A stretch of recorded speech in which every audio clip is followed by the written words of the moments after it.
చెల్లెళ్లకు మీ అందరు కూడా చేతులెత్తి నమస్కరిస్తూ ఈరోజు శ్రీరాముల వారిని దర్శనం చేసుకొని వారి పాదాల దగ్గర ఇందిరమ్మ ఇల్లు కార్యక్రమాన్ని చెప్పిన మాట ప్రకారం ప్రారంభిస్తున్న సందర్భంగా తెలంగాణలోని యావత్ పేద ప్రజలందరికీ కూడా శుభాకాంక్షలు తెలియజేసుకుంటూ పేదవానికి సొంత ఇల్లు అనేది కళ. సొంత ఇంట్లో ఉంటే ఆత్మగౌరవం పెరుగుతుంది.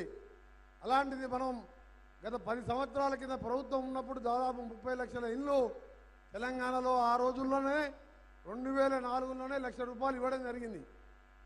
కానీ మాయ మాటలతో అధికారంలోకి వచ్చిన కేసీఆర్ గారు 7 లక్షల కోట్లు అప్పు చేసి కూడా ఒక్క ఇల్లు కట్టలేదు. ఆయన మాత్రం ప్రగతి భవన్ ఫామ్ హౌస్ కట్టుకున్నాడు, కొడుకు బిడ్డ ఇల్లు కట్టుకున్నాడు తప్ప పేదవానికి ఒక్క ఇల్లన్నా కట్టినా ఇక్కడున్న అక్క చెల్లెలు ఆలోచించుకోవాలి.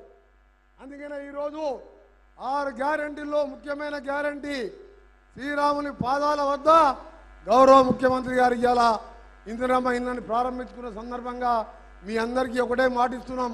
ముఖ్యమంత్రి గారి నాయకత్వంలో మంత్రులందరం ఎమ్మెల్యేలం ఈ 5 ఏళ్ళ పేద ప్రజల కోసం పనిచేస్తాం. మీ అందరికీ కూడా చెప్పిన కార్యక్రమాలు చెప్పని కార్యక్రమాలు ప్రతి ఒక్కరికి ముఖ్యమంత్రితో పాటు అందుబాటులో ఉండి పనిచేస్తామని చెప్పి మీ అందరికీ కూడా హామీ ఇచ్చుకుంటూ ఇప్పుడే యాదాద్రి లక్ష్మీనరసింహ గారిని యాదగిరిగుట్ట లక్ష్మీనరసింహని దర్శించుకొని ఇక్కడికి రావడం జరిగింది.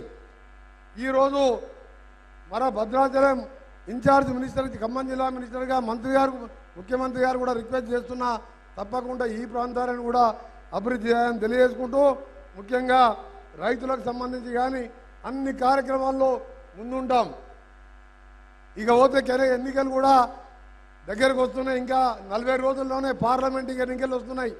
మొన్న ఎన్నికల్లో ఏ విధంగా మీరు ఆశీర్వదించి కాంగ్రెస్ పార్టీని అధికారానికి తీసుకొచ్చి ఇలా ఇందిరమ్మ పథకం కింద ఇల్లు కట్టుకుంటున్నాం, బస్సులలో ఉచితంగా పోతున్నాం, 500 గ్యాస్ సిలిండర్ ఇస్తున్నాం.